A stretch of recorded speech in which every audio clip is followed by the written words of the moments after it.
Art is open to interpretation, but here's something that's totally clear. You can save on your bus trip to the First Street Transit Gallery to see works from CSULB students. Get your Go Beach Pass from Long Beach Transit for as little as $40 a month for unlimited bus rides, then go check out pieces from your fellow students on display in downtown Long Beach. Great value and great art, it's as easy to understand as that. For more information on the Go Beach Pass from Long Beach Transit, visit ridelbt.com/students. Hello, everyone, and welcome back to Beach Weekly, a podcast created and produced by Long Beach State student-run newspaper, The Daily 49er. My name is Cindy Aguilera, and I'll be your host today. Joining me today is my co-host, Aziza Gomez. Aziza, how are you? Hey, Cindy. I'm good. I'm really excited because after this, I'm going to head over to the Long Beach Playhouse and I'm going to watch Sister Act, the musical. But funny story, I got the tickets for today, right? I go last week. I went last week. Nobody told me that I had the wrong day. So I go in there and it's like a little theater and there's like an angel like icon on the stage. And I'm like, yes, work. And there's like 80s pop ballads like playing in the theater. And I'm like, oh my God, Sister Act, I'm so ready.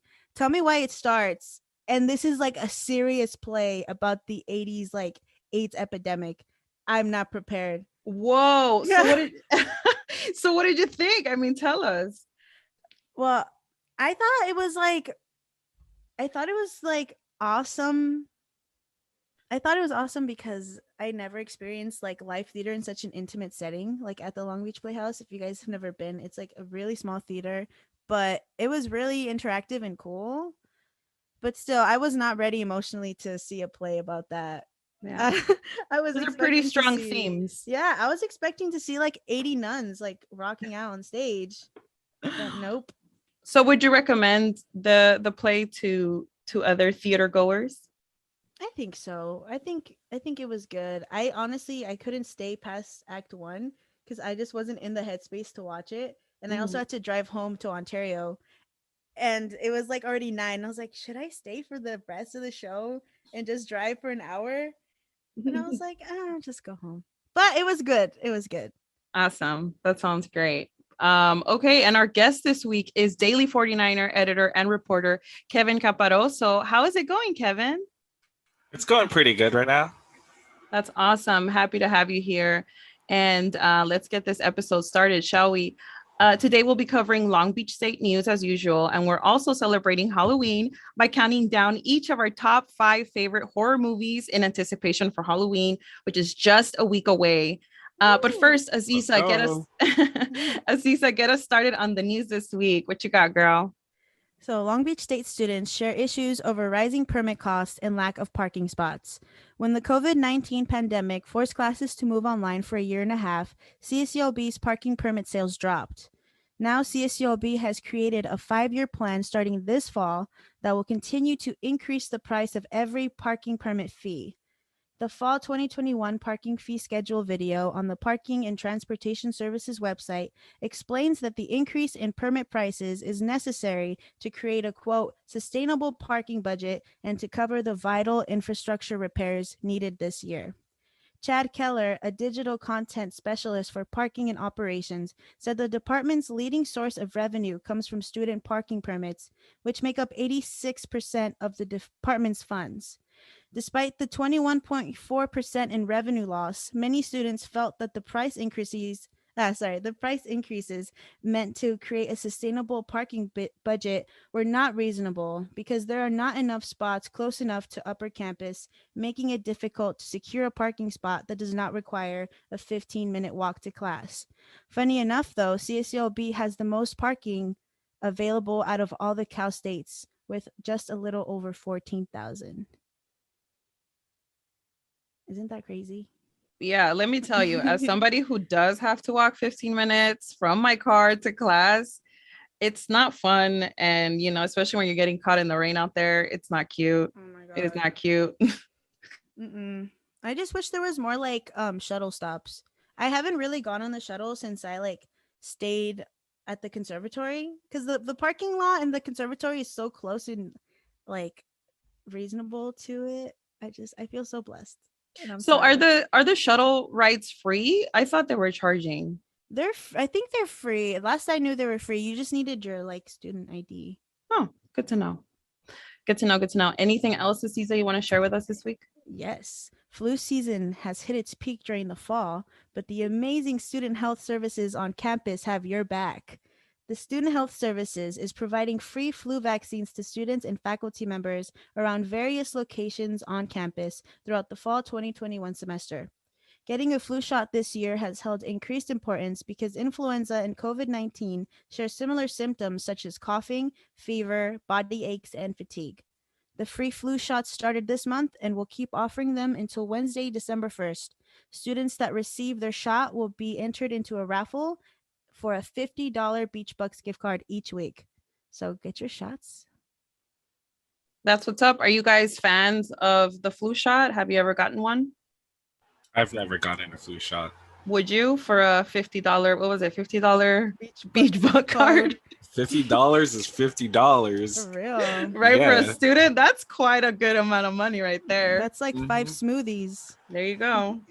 Yeah, and it's not like I never had anything against like getting like a flu vaccine. It's just that I don't know, I guess like throughout my upbringing, I never thought it was um what's that as important.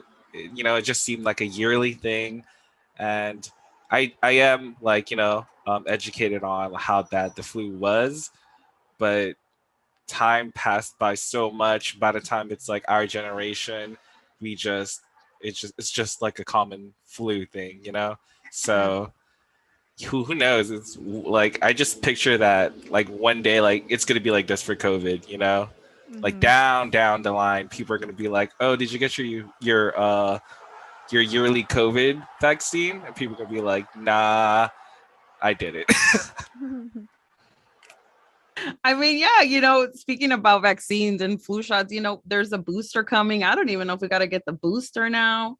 So we got like the flu vaccines and the vaccine and maybe some other vaccines that might come in the future.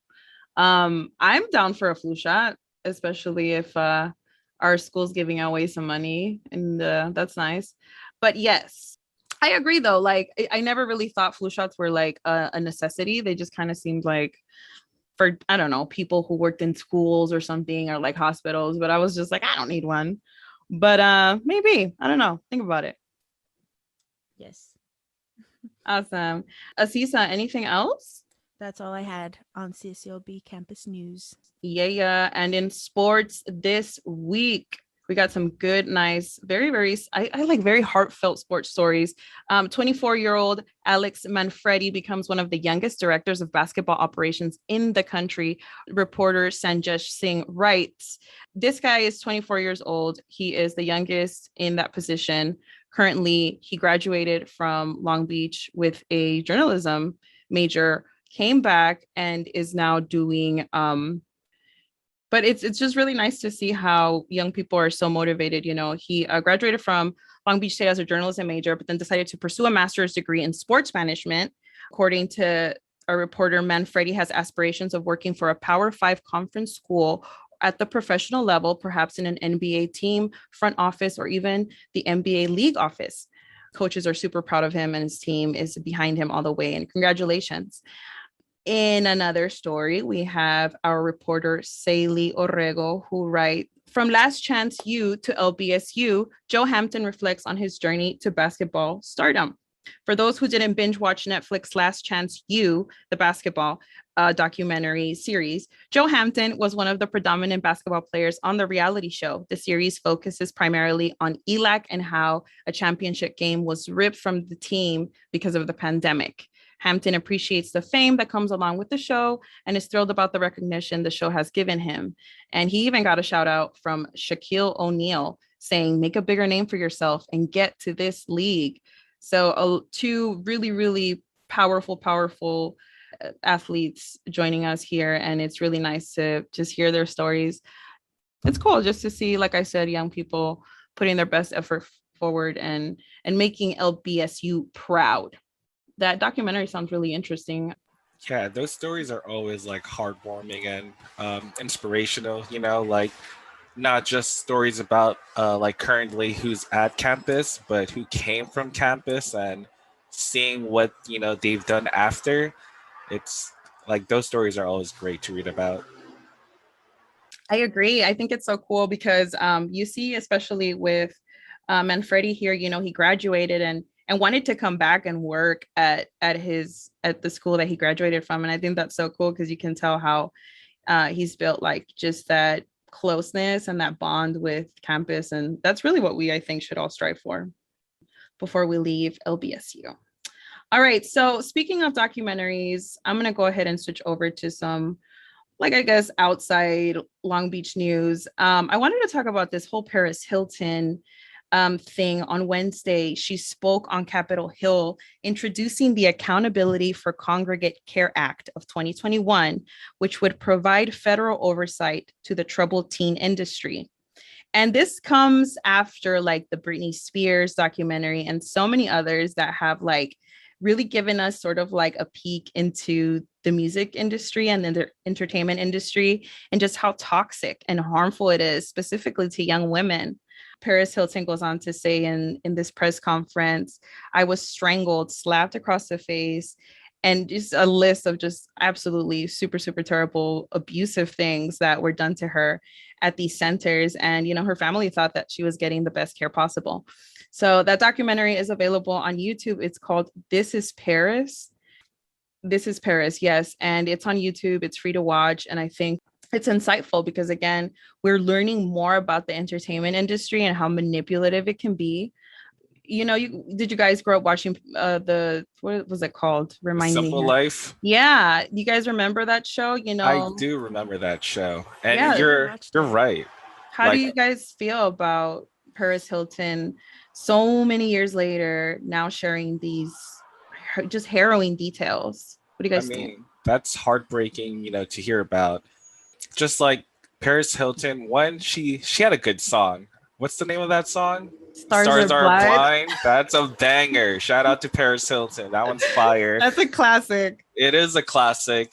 And you're right. Like the entertainment industry, like we own, like as a consumer and viewer, people don't realize they only see one side of it. And I'm not just talking about the actual media production, even like the reporting, even just from the outside view, you don't really know what's going on. It's a business, it's an industry, shady things happen.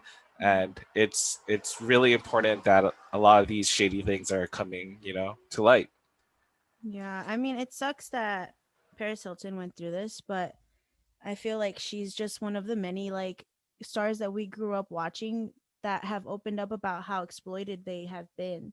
Like back in the day, like let's say like 2007, like when Amy Winehouse was suffering from her addiction to like drugs and stuff, every newspaper was just writing about how she looked, how she was like a bad influence, but nobody stopped to think like, how is this gonna affect their mental health? Like they really are just seen as like profits, just as like these money cows that are gonna continue to make money and are meant to be exploited. I think it's awesome that she opened up about that because she's going to be a catalyst to a lot of other stars and just overexploited women who are being abused.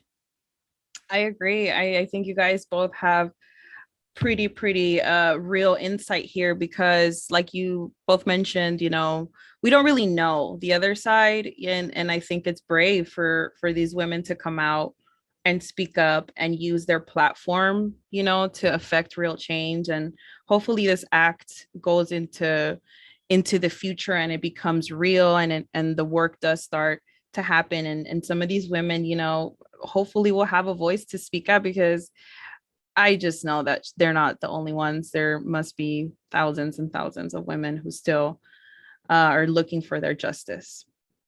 All right. Southland is bringing its credit union experience to the Long Beach State campus. As a student of Long Beach State, you are eligible to join with access to our new University Student Union branch, student loan services, free checking, and free financial educational resources. Visit Beach CU for more information. speaking of documentaries and movies and things to watch, let's get into this countdown. All right. So you guys, horror movies, I think, are like a tradition. I just gotta watch at least one throughout the Halloween season. It ends the 31st technically, so you have about a week, all right, to just knock any of these movies out of your bucket movie to-do list. Let's get started. I'm gonna go ahead and just kick it off. I'm gonna start with my top 5. Kevin is next with his top 5. Aziza next with her top 5, and so on down the list till we get to our number 1. All right, so I'm gonna go ahead and start. My movie is not like technically horror, but I'm just gonna go ahead and allow that. It's a like season movie though. My top 5 is Practical Magic, starring Sandra Bullock and Nicole Kidman. Oh my God, Two witch sisters raised by their eccentric witch aunt in a small town face closed-minded prejudice and a curse which threatens to prevent them from ever finding love. And it's about witches and spells. And if you are a fan of witches, which I am, I just like to see the bond of, just like witches and how women are just so into what is the word that I'm thinking of? Help me out here. Intuition. What is the word? Intuitional? It's intuition. Yeah. Anyway, witches and intuition. And I love the movie. Practical Magic. That's my 5. That's my number 5. Kevin, what's your number 5? First of all, I want to say I've never seen it. It's been on my watch list for a long time. I love witches, and I know it's a classic. And I also maybe misunderstood the assignment because I didn't know if you were going to do Halloween movies or horror movies, because I feel like they could be, split into 2 categories. I know I cheated a little bit. And you know what? I just don't really like a lot of horror. So I was like, I got to throw something in here that is of the season. But feel free to share, Kevin, please, whether it's gory, whether it's a little sentimental. Okay. Go for it. Well, all my movies are horror. But okay. If I'm allowed, I would like to talk about, just must-watch Halloween movies that are not horror later on. Okay. But for number 5, I'm going to go with The Conjuring. I believe it's a modern classic. It's directed by James Wan, who's like doing big things now. He's doing Aquaman. And this movie, it's very atmospheric and has jump scares, but it's like a perfect mix and balance of the 2. And he just has a specific style that's been replicated ever since, he got on the scene. Like nowadays, you see so many big studio movies, trying to make a James Wan-esque film, but they never live up to it. And he just has a particular way of doing horror, and I think this is his best work, and I love it. It's very creepy. I love I love when he holds the camera shot and just so much tension, he builds so much tension because it could be a jump scare, it could not be a jump scare, or it could be something creepy. You never know. And it's just an overall just top class movie. I agree. The Conjuring is terrifying. I watched it once and I was absolutely good. So good. Both good number 5s. I am just a stan for Sandra Bullock, so Practical Magic was incredible. Sandra Bullock forever. My number 5 is Carrie, which I first watched the 1976 version, loved it. And then it came out again in 2013, watched it then, loved it. I just think I really love a good high school drama film, and it was interesting to see her life in school and how she was bullied, but then she would come home to her mother and also be bullied. It was kind of, I feel like if I could compare her life to someone, it would be like Quasimodo. She had Frodo, which was her mom, and she was like, you can't leave, Carrie, you're this satanic child, and I have to keep you in your room forever. And then she goes to school and she gets her period. She gets her period in the gym locker room, and they throw freaking tampons at her. And then the only thing she needed, cherry on top, they throw pig's blood at her when she wins prom queen. Nope. the ending I think is really good. I think I got my sense of vengeance filled. So that makes Carrie my number 5 in my list. That ending is so satisfying. And that's Yes. one of those movies where you root for the villain, but is she really the villain? No, I don't Mm-mm. think so. Mm-mm. I know maybe some people will argue that, but yeah, that's a very satisfying movie, and I love it. Yeah, I think Carrie is definitely one of those like classic revenge movies. It just makes you like, especially when she just goes nuts in that gym, right? And she's just like, "Yeah." I don't want it spoilers, to anybody who hasn't seen it. Yes. But when she slams those doors, man, I mean, could you imagine being in that gym like this girl's gonna kill us all? Oof. Carrie It's is a also good one. heartbreaking though, because for like before all hell's breaks loose, there's like a brief moment of happiness for Carrie Mm. that that I resonated with whenever I watch it, and it's just heartbreaking when all that happens. It's like, oh yeah, people do suck, whatever. Bro, do you think Carrie would have like if it was like done today? Do you think Carrie would have sent a text like, "Hey, yo, bro, don't go to prom tomorrow"? To all the real ones only. I wonder. I mean, Carrie, it's like it's a relatable character because like in some degree people have been bullied, or have seen someone bully or have been a bully. So it's a relatable topic, and kids are mean, man. Kids in high school are mean. Throwing tampons at somebody, that's just not right. For That's real. traumatic. Thank you to Stephen King though for this movie. Hey, for Shout real. out to Stephen King. All right, guys, number 4. Let's do our number 4. My number 4, I think this is like a blend of horror, but also like, I don't know, drama. The Craft. The Craft is my absolute favorite. It's one I have to watch. It follows 4 outcast teenage girls from LA that all go to the same Catholic girls' high school. They have this same interest, which is witchcraft, but it gets a little out of hand when one gets way too powerful than the rest. The Craft, again, is about witches.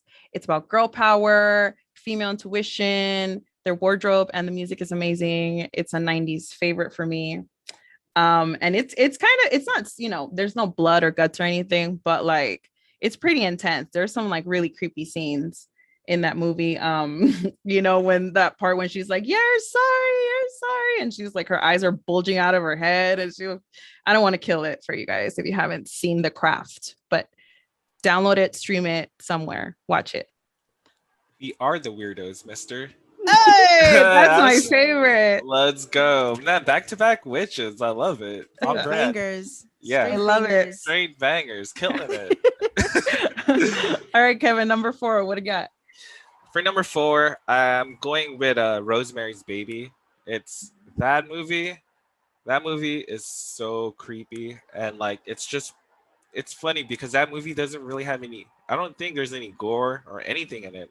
It's all like paranoia. It's all just building up to an ending, and pure atmosphere. And I just remember like after I watched that film for the first time, like how long it lingered with me. It's one of those movies where it's not a popcorn flick. It's one of those like it's gonna stick with you and it's gonna follow you around for a bit, for a couple days, and it's very creepy like that. And it's a classic, so I recommend everyone watch it if you have it. I need to watch that movie. I'm gonna try to watch it this season for you, Kevin. I need to get Yes. that on my to-do list.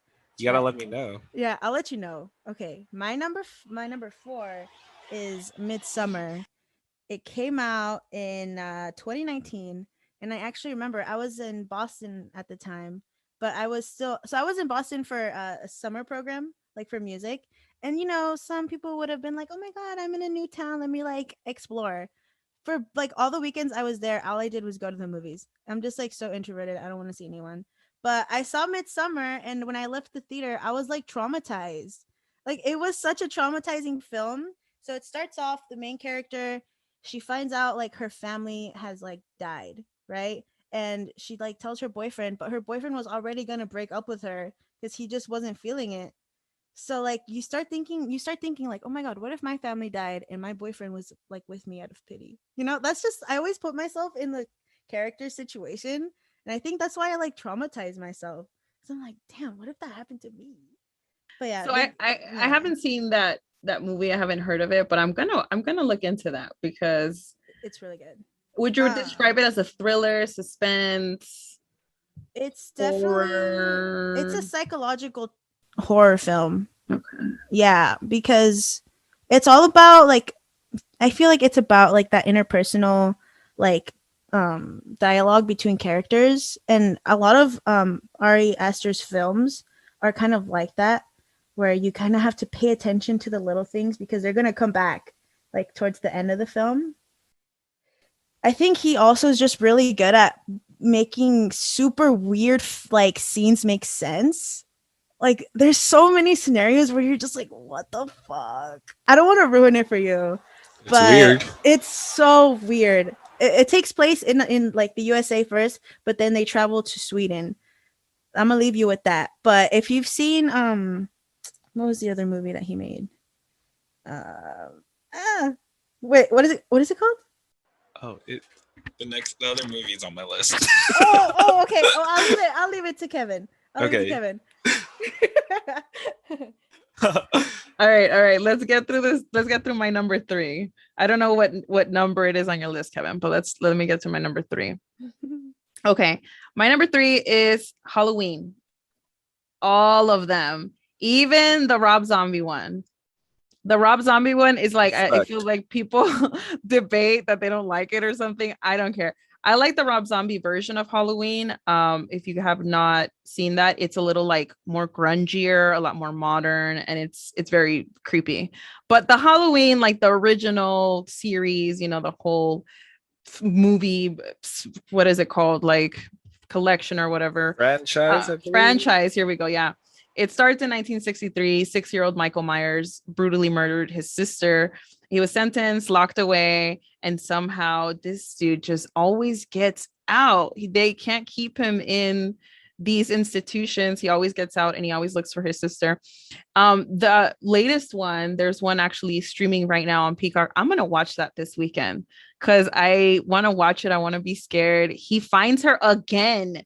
And Jamie Lee Curtis, which stars in the first one, is coming back, and I think this is the closing to the whole franchise. But she's in this one. She's a lot older now, and I'm excited to see what happens. Is Michael finally just gonna give up? Just give up. He won't give up. Mikael Myers. He is a true icon of the horror genre. Halloween's also my number 3. Legit, it's my number 3rd movie. I specifically went with the first one, like not the whole franchise, but that's valid too. Like I just love Halloween, and I guess I just want to touch on the first one. What I like about the first one the most is because it's actually the most simple one. If you're a fan of the series, like Jamie Lee Curtis's character is like related to Michael and all that. But in the first movie, it actually wasn't written that way. Michael Myers was just like an enigma, and it was just such a simple premise of a babysitter getting stalked, and like John Carpenter and his music. Can I talk about the score? Like anyone hears that, they already know, like, oh, it's spooky season, So it's purely just like iconic in all of horror. So I had to put it in my list, and yeah. Is Halloween the one that goes dee doo doo dee doo doo dee doo? The house is in, if you guys are curious to see the house, it's in Pasadena. I can't remember the streets, but if you look up like Michael Myers' house, it's like a dentist office currently, but it's kind of random. But if you look at it, you can stand outside and you can see the house and just kind of squint your eyes and just put yourself in the scene of the movie. And yeah, so the house is standing, it's there, and you guys can go take a picture in front of it if you want. But yeah, I agree. That score is iconic. It will forever live on in the history of Halloween forever. And I think it's awesome. Great pick. Alrighty, my 3rd movie is Scream. I think it is the perfect slasher movie. What I really like about it is that it's kind of like it's they're kind of making like a parody of the slasher film genre, you know? And I really like when they like break that like third is it third wall? Like third wall when they're about it. Yeah, it's very meta. Like, Yes, very meta. Yes. I honestly, another reason why I love it is because of the cast. Like, I love every single actor in here, but special shout out to Matthew Lillard, which, if you don't know him by his name, he was also Shaggy in Scooby Doo. And ever since I saw Scooby Doo, I just knew he was everything and more. I love him. Yeah, So he's really cute in that movie. I love him. And like Scooby Doo or you Scream? both. Both. Both. I should have added Scooby Doo to my list. I played myself. But yeah, I love the ending too. I love how they like make you think like you know who's gonna die, but then they give you like a surprise. I love that about this movie. Well, that was a great transition, Aziza, because my number 2 is Scream. That's like, oh my God, it's so close to number 1 that I'm just like, I don't know if it's really number 1, but Scream is iconic. It's my favorite slasher movie. I agree. I love that it's like a play off, like just the stereotypes of slasher movies, you know, how like it's always just the same kind of storyline. Scream makes it kind of humor in a weird kind of way, but it's still really, really scary. I remember watching it when I was like, I don't know, whatever, 8 or 9 or something, and being so creeped out. I couldn't even go to the bathroom by myself. Me and my cousins were all just super scared. And I think that's why I like it also, because it reminds me of just one of the first scary movies I remember watching that traumatized me, but in a really happy way. Okay, Kevin, what's your number 2? Well, for my number 2, it's Hereditary. So we had Midsummer on the list, or on Aziza's list. So this was my number 2. Like, literally, this had some of the most shocking scenes I've ever seen. What's it about? It's it's one of those movies, just like Midsummer. Like, I can't, I don't even know where to begin with the plot, because you just have to like be there as it unravels. Like, even like every step of the story, um, you just, it's very there's just a lot to it, and I don't want to spoil anything. Like, I'm scared, like, because like when I think about that movie, I just think about all of the, like, the big stuff already.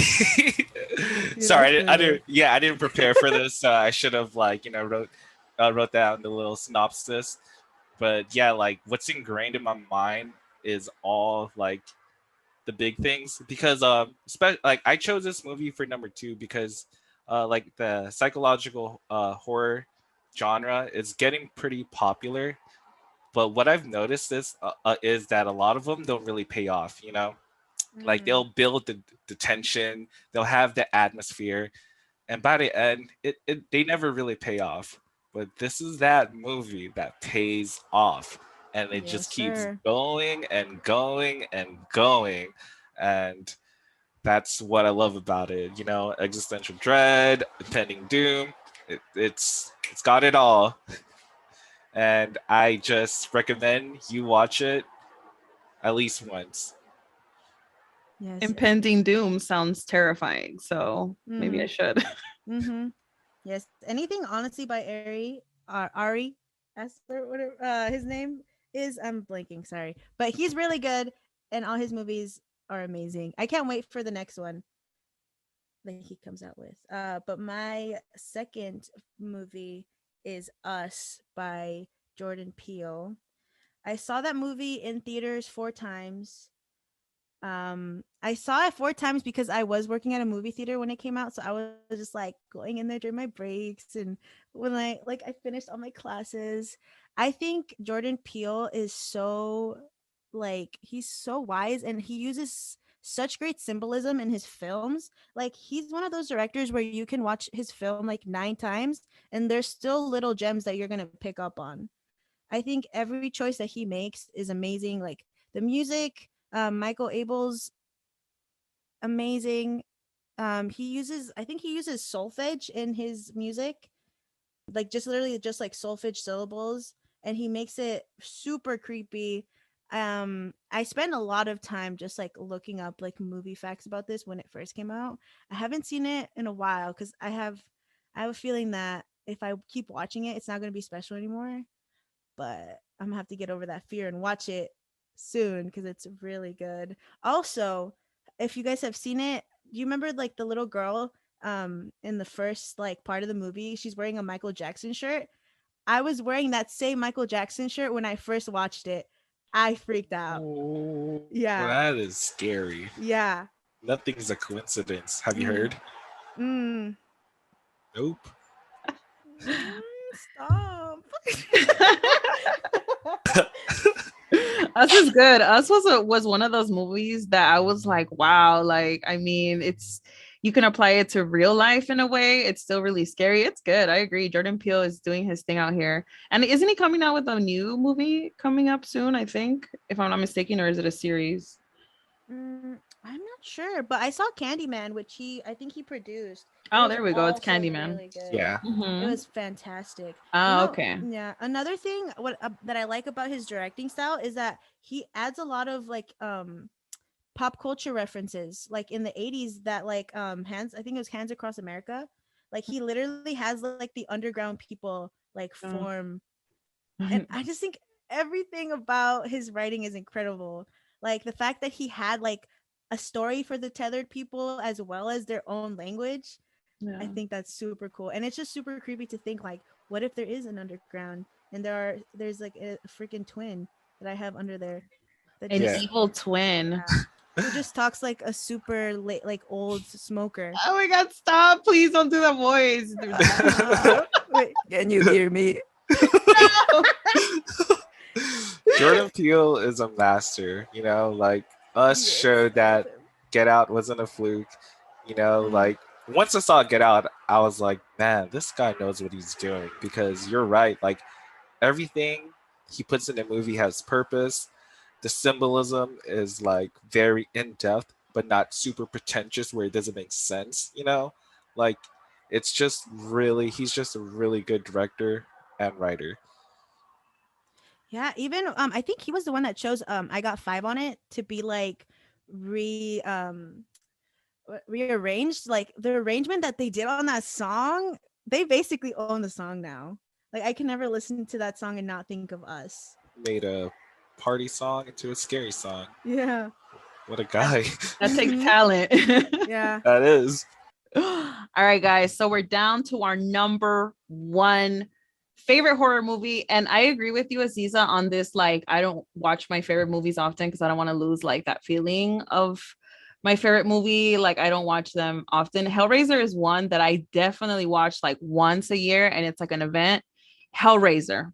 Hellraiser is like, to me, it's a classic. It's from the 80s, directed, if I'm not mistaken, Clive Barker. Yes. And yeah, Pinhead, he's just like this really creepy like creature. They're called Cenobites. It involves a puzzle box that opens up and just unleashes just a storm of monsters and all these creepy things. But I think why I like Hellraiser so much is because I think about in the 80s how they had such ingenuity with these like special effects. Like if you watch this movie, I think it's really good for the time that it was in. They didn't have like CGI or none of this, creative stuff. And so they really worked with like, I don't know, engineers. I mean, it's really creative stuff. And some of these characters, I'm a big fan of like a scary character. I like some paranormal stuff, but I don't really like paranormal stuff because you can't see them. You know what I mean? It's just like it's a ghost. That's scary, but I can't see them. But like an actual character, like Pinhead, like that's memorable, man. That guy stays with you forever. So Hellraiser is my number one, hands down favorite. There's like a few other ones that are pretty good. Hellraiser 2 and 3. I think it goes down to like 5 or something. But the first one is my favorite. Watch it. It's very bloody and there's a lot of guts, but it just goes along with the feeling that you get watching a horror movie. You know, it's like it touches so many different sensations in you. It's almost disgust, it's almost repulsive, and it like triggers certain feelings in you. Hellraiser is that movie for me. Like, I enjoy it, I enjoy the feeling, but I definitely only watch it once a year. I've honestly never gotten into Hellraiser. I watched the first one like a long time ago, and I just remember like it wasn't what I expected for some reason. Because wasn't there like some like romance angle to it? Yeah, it's like he's kind of like in love or something, and he wants to come back and blah blah blah. That's fine. Yes, there's like a love element, which it does kind of make sense when you think about it, because he is so motivated by this like love that he has, that it's almost like an obsession. And so that's why he just goes out of his way to like, you know, do everything possible to attain this power. And the girl in it's also evil, so you know, it's not like a love story, like they love each other, you know, she's pretty bad Yeah, too. it was just the tone was just like jarring for me at the time. Yeah. But like I'm pretty sure I just missed it. Like yeah, I just like missed the assignment. You know, like I know like there's like commentary on all that in the film, so it definitely should rewatch it again. It's worth a watch. It's worth the watch. All right, what's your haven't number seen- one? Yeah, I Oh, haven't sorry, seen Hellraiser either. dude, Oh, watch no it. worries. It's streaming right now on Hulu. I recommend you watch it at least once if you like the bloody, gory, classic horror stuff. You know, like Okay. Freddy Krueger and like these kind of like iconic to me movies from the 80s that like set out these characters that we remember today, you know, and that really haven't been replicated, I think, as strongly. So definitely worth a watch. It's on Hulu if I'm not mistaken. Okay, I will. Yeah. All right, Kevin, what's your number one? Let's hear it. Let's hear it. Okay, before I go to number one, I like to talk about how you said your favorite movies are the ones you don't want them to not be special anymore. So it's like you kind of like savor them, watch them all the time. And I feel like for me, it just depends on the movie. Like some of the movies I listed, I haven't seen them in a while because they just they're like a fine wine. You just gotta after you see it, put it back and not like wait a couple of years and watch it again, because it's just that good. But my favorite movies are always the ones that I can watch like every month if I wanted to. And my number one movie was actually mentioned already.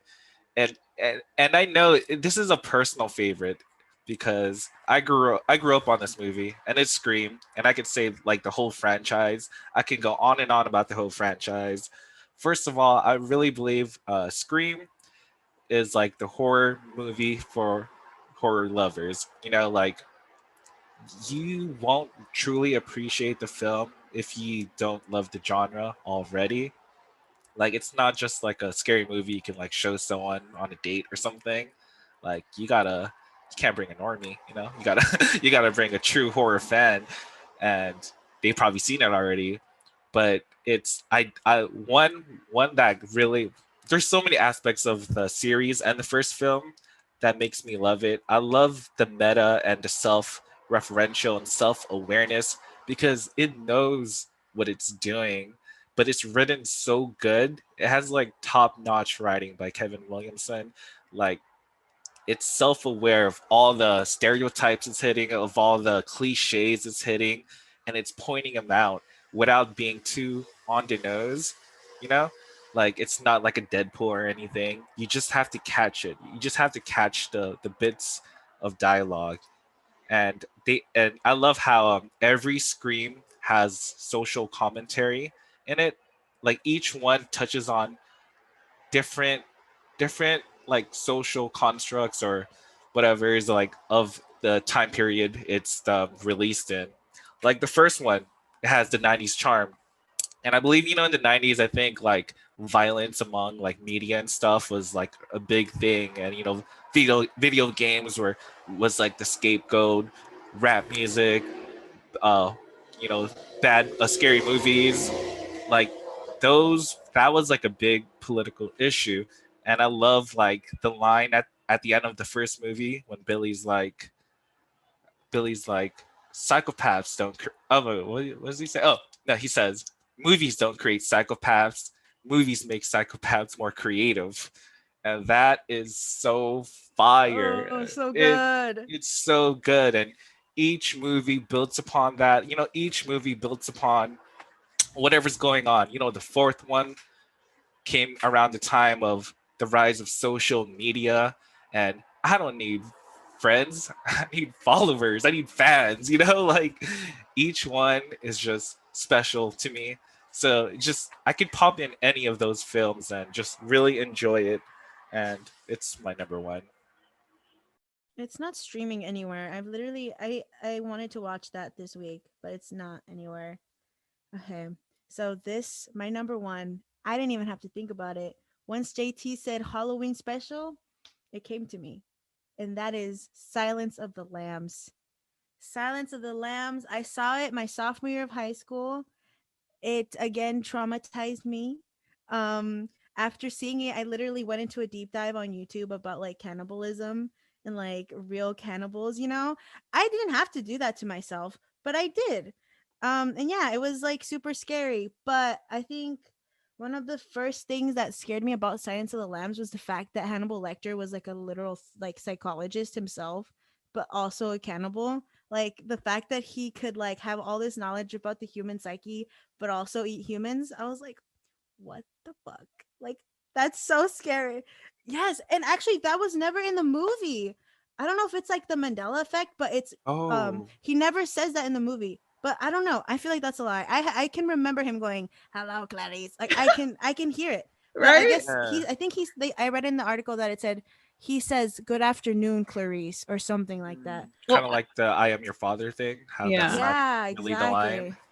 Yeah, but Jodie Foster did such a great job fulfilling the role. I think she wanted to buy the rights to the script first, but since she wasn't able to get it, she like fought to be the lead actress.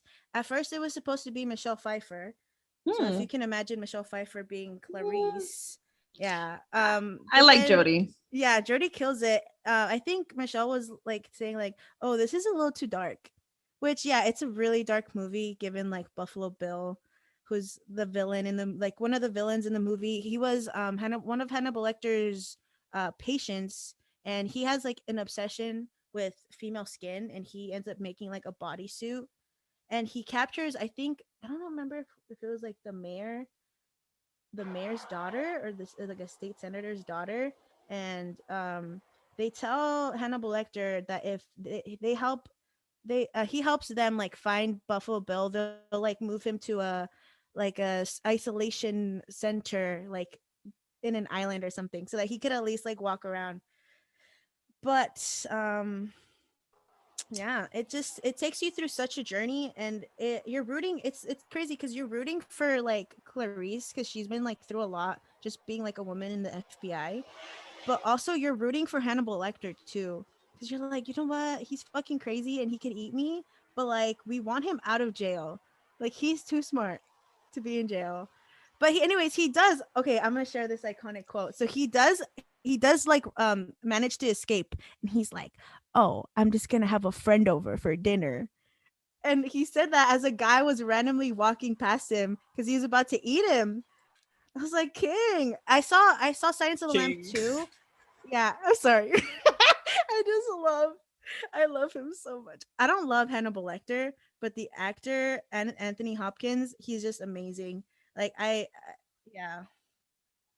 Like Mhm. honestly, he delivers such like I don't know, it's something about his delivery and it's so creepy and it's like bone Mhm. chilling. I feel like ugh, like Yeah. I think it's what makes this movie so great is I feel like all the actors that were in it put in like special improv like effects to their role, you know? Like Buffalo Bill, there's a scene where he like puts on the bodysuit and he's like dancing around in it, and that wasn't in the original screenplay, but the actor was like, "No, I feel like that's like really like important to the character's development." If you've seen that scene, you will see how chilling it is for him to look at himself in the mirror and say, "Would you fuck me? I'd fuck me." Like that's so creepy. I just that movie just I know it's super creepy, but it's dead ass one of my favorite movies. Like not even horror movies, just favorite movies. You know what's my favorite scene in that movie? It's not even a favorite scene for like anybody. I don't know why, but I just love Tom Petty, and they were playing American Girl while, well, she was playing American Girl while she was driving, just jamming out. Oh, that's Even right. yeah, that's like one of my favorite songs, and Oh my I God. don't know why. I just love that scene, That girl even was though so goofy. She was so goofy. This guy really said, "Can you help me put furniture in this van?" She's like, "Yeah, let me help you." It was nighttime. What are you doing? That's your bed. There's always that element though. The dumb girl is like, "What's in there?" Sure. It's like, could you be more obvious? Come on, girl. Think. Oh my God. When she was in the freaking hole and he was like, it grabs the lotion and applies it on its skin. Ooh, chills. that's That movie, iconic. Yeah. it's just so iconic. Like every scene is iconic. Like going to a freaking like a scientist lab with like those little butterflies. I think that was or moths. Like Buffalo Bill would put like moths in his victim's body after he skinned them, I think. And that's how they found him. And I was like, Leave damn, something I behind. never thought I of can't that. remember, but yeah, the whole So aspect of just serial killers and cannibalism, it's definitely, like I said, one of those movies that like it takes you, like you said, on a journey, but it triggers so many emotions. Like it's scaring you at the same time. It's kind of gross. At the same time, it's creepy. At the same time, it's a little funny and kind of weird. It's just a yes. mix of emotions. That's a Yeah, good one. it really hits the mark because in a 2021 true crime obsessed world, like just the psychology of serial killers, it's fascinating, and you can't, it's very popular nowadays. And what I really liked about this movie was the whole cat and mouse element of it, where Mm, it takes a serial killer to find a serial killer. yes. So just it's so good. It's so good. Well, that's our top 5. You guys have given me so many good recommendations to check out. I'm gonna watch Midsummer. Is it Midsummer or Midsummer? It's spelled Midsummer, but I think Okay. it's pronounced Midsummer. I'm gonna look for that because I want to watch it, and I want to be a little creeped out tonight since we are in the season of being creeped out. And I'm really traumatized. happy that we all liked a lot of the same movies. Our lists kind of blended, and I thought that was really cool. Scream being a popular one. We also talked about Halloween and just countless others that stay in our minds, whether it's because it creeps you out or just because genuinely you're entertained by it, or maybe a little bit of both. But that's what Halloween movies are supposed to do. I'm really excited, y'all, to wrap this up and get into these movies. Um, Yes. what are we doing for Halloween? What do you guys? What's your plan? What do you guys got planned? Parties, trick or treating? What's going on? Um, I'm going with a friend to this thing called Delusion. You can look it up. It's one of those like it's not like horror nights, it's like horror nights next level. It's like very interactive, and I think it's going to be at like an actual haunted place, and I'm pretty excited. I always want to, be extra during this season. Like I actually took the ghost hunting tour in Queen Mary a couple years back. Ooh. Yes. How was that? I'm gonna be honest. I'm a journalist. It was pretty disappointing, guys. Mhm.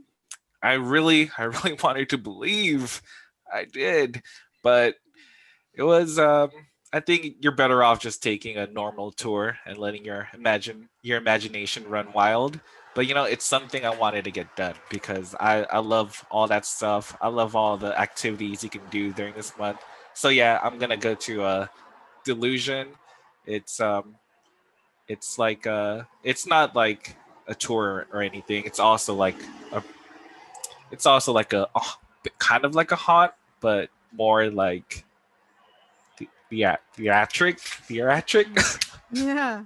Yeah, I get you. I get you. Theatric. Yes, Did yes. you have to Sorry. sign a waiver? Is it one of those where they're like, signed a waiver so we can kill you? No, but I think it's like almost close to those ones.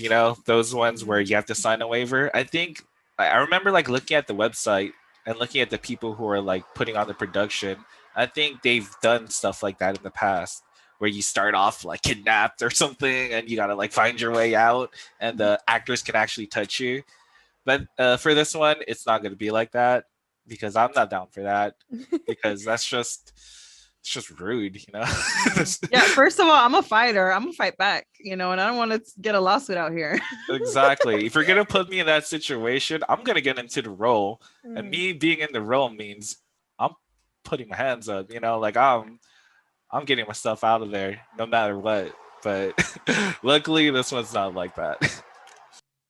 Aziza, what about you? What are you doing? Well, the day before Halloween, I'm gonna go to a party. I wasn't allowed to celebrate Halloween like as a kid, so I'm excited to like actually dress up and go to a party this year. I'm gonna go pretty basic because I didn't plan ahead well enough, but I'm gonna be Beret Girl from Goofy movie. I thought she had a name, but her name is literally Beret Girl. And Remind me, who is that?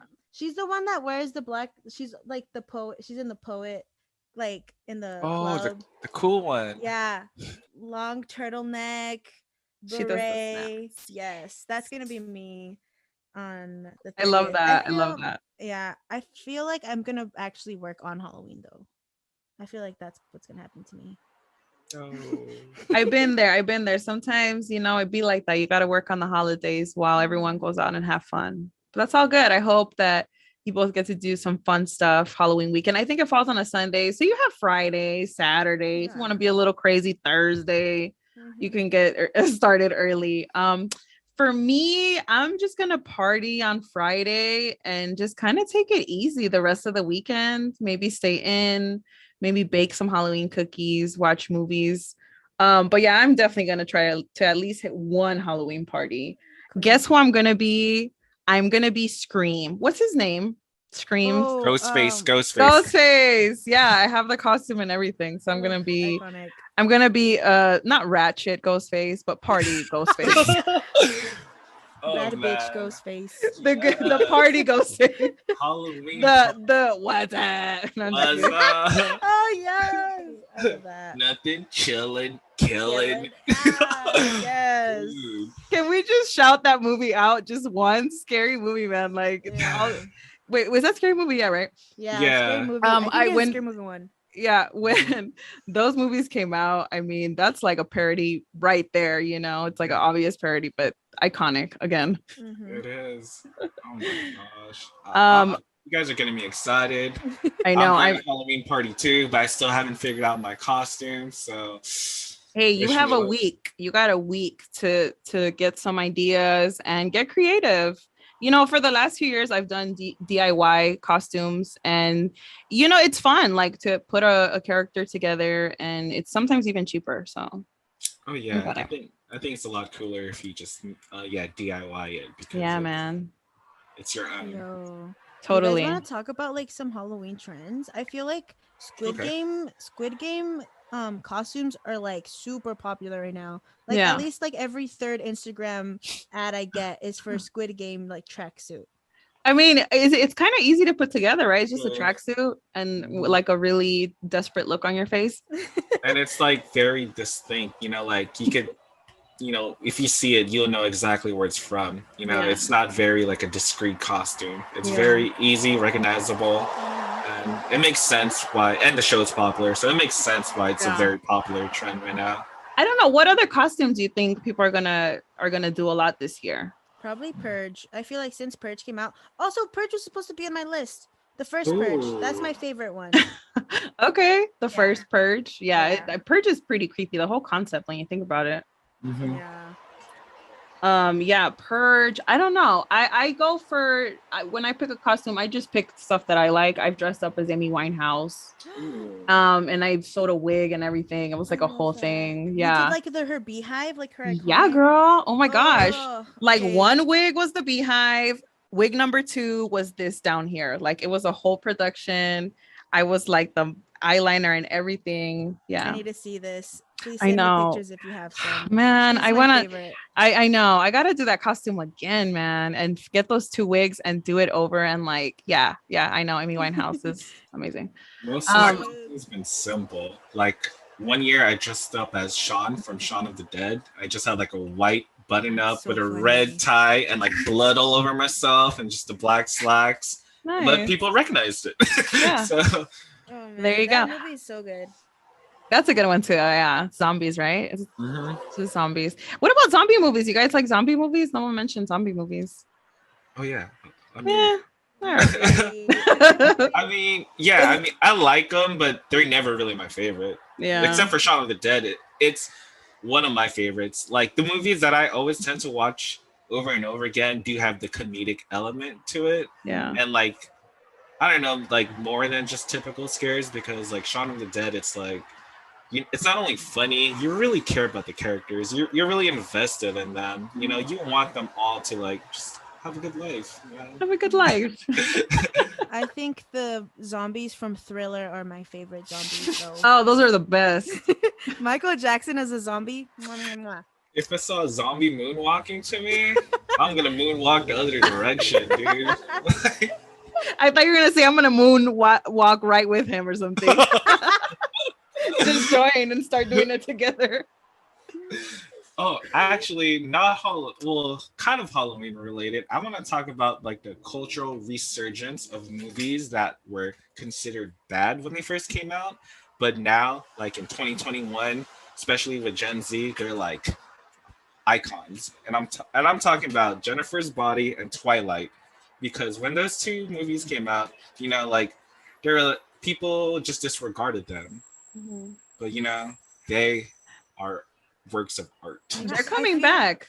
They are both works of art. I feel like Rocky Horror Picture Show too. You know what? That's a goal of mine. I want to go to like the theater that actually like interacts with like the movie. Like if like they throw rice, I think like they give you rice and you throw the rice too. I want to do that. Yeah. That sounds like fun. Is that a real place? I think they do it. Yeah, like at community theaters or like maybe some movie theaters. I don't know. Whoever cleans though afterwards, I'm so sorry. Yeah, that must suck. But I do know those movies, like those cult movies have that. Yeah. Yeah, I was gonna say like the cult following of those movies, like it comes back. You know, they had a following when it came out, and then if you show it again, they're gonna have that following again because they just like Rocky Horror Picture Show and the movies that you mentioned, Kevin. Yeah, like they're just so memorable and they come back. Even, you know, Jennifer's Body, like you said, I disregarded it quite a bit. Me But too. especially because Megan, I think, announced that she was bi, and so like the whole movie has like an underlying sexuality aspect, if I'm not mistaken, and so it's relatable to a lot of kids now who are a little confused about their own sexuality, if I'm not mistaken. I think that's what the movie's about. Anyway, but yeah, Jennifer's Body, really good. Twilight, I just kind of always thought was like a goofy little vampire love story. But it's so just like now when I see Twilight, I used to hate Twilight, like another one, because I used to be forced to watch every movie with my older cousin. She would bring me and like all of us along with her all the time. I'm like, dude, when's this gonna end? But now, I don't know why, but for some reason lately, when I think about the first one, I think about the good old days. You know, it was like, it's so nostalgic. And for Jennifer's Body, I remember when it first came out, I was like, oh, what is this? You know, like, you know, I had high hopes for it. But then, like, watching it later, like, I started appreciating it more. Like, oh, man, this is really good. And the person who wrote the movie was the person who wrote Juno, Diablo Cody. And it's just really well written. Like the main character, her name is Needy, but if you really pay attention to the movie, Jennifer was Megan Fox was the actual needy person in their like toxic relationship. She was the one who always needed validation. She was a toxic person, even though the other girl was needy. Yeah, Jennifer's Body is definitely a good one. I think that I'm gonna watch that. I don't know if Hulu or Netflix is streaming. I think I've seen it, but I'm gonna watch it. It's on Amazon Prime. I just searched it up right now. Boom! There you go. Thanks, Aziza. Yeah. Gotcha. All right, guys. Any other Halloween topics you want to discuss before we close this Halloween episode out? Be safe. Stay spooky. Stay spooky. Yes. If you carry your vaccination card just in case. I don't know how it's gonna be going out Halloween night. I don't know if people are going to be asking for vaccination cards. Keep your mask on. I don't know. I feel like now we're going to be requiring costumes with masks because masks, some people are still masking. I hope. Yeah, be safe. Be safe, everyone. Be safe, everyone. That's and all. Check your candy. Yeah. Oh, and always check your candy. I'm excited for the candy. And don't leave your drinks unattended. Oh, yeah. of course. Oh yeah. Just pregame. Just pregame with the good people. That's it. It's free. Yeah. You'll be free in there, and you just get to dance. There you go. Who likes carrying drinks while they're dancing? That's No For one. real, No one. nobody. All right, guys, that's all for this week. Head on over to daily49er.com where you can read more campus and Long Beach related news, as well as more multimedia content like our podcast. You can also follow us on Instagram and Twitter at Daily49er. And thank you guys. Thank you, Aziza. Thank you, Kevin, for joining us this episode. We will be back, and hopefully, Kevin, we get to have you again whenever you want to talk about movies or other horror stuff or whatever. I would love to. Come through. Yes. Aziza, thank you for joining me, girl. This was amazing. Had a lot of fun talking about movies. You guys really inspired me. I swear I'm gonna go watch these tonight.